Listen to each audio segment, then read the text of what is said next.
మరి కేసీఆర్ గారు అటువంటి మహనీయులందరినీ కూడా చూసి మానవత్వాన్ని ఎట్లా ప్రదర్శించాలి, ఒకవేళ మనం ఏలుబడి చేసేటటువంటి రోజు వస్తే ఆలోచన పెద్దగా ఉండాలి కానీ చూపు చిన్నవాడి వైపు ఉండాలి అని చెప్పి ఆచరించి చూపించినటువంటి వ్యక్తి కేసీఆర్ గారు.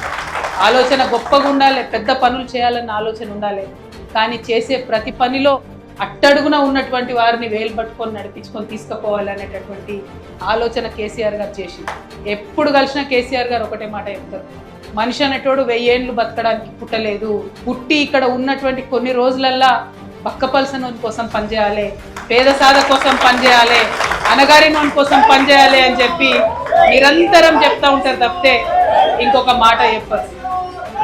మరి అటువంటి ఆలోచన విధానం నుంచి దళితుని ధనవంతుని చేయాలి అనేటటువంటి ఆలోచన విధానం నుంచి పుట్టిందే ఈ యొక్క దళిత బంధు పథకం తప్పితే ఏదో రాజకీయాల కోసమో ఓట్ల కోసమో ఇంకో దానికోసమో కాదు.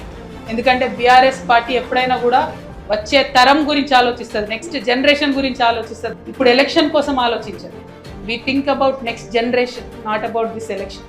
ఎన్నికలు వస్తుంటాయి పోతుంటాయి, సమాజంలో అనేకమైనటువంటి కార్యక్రమాలు జరుగుతుంటాయి, కానీ నిలిచిపోయే పనులు చేయాలంటే గుండె నిబ్బరం కావాలి. అది నిండుగా ఉన్నటువంటి నాయకుడు కేసీఆర్ గారని ఈ సందర్భంగా తెలియజేస్తా ఉన్నాం.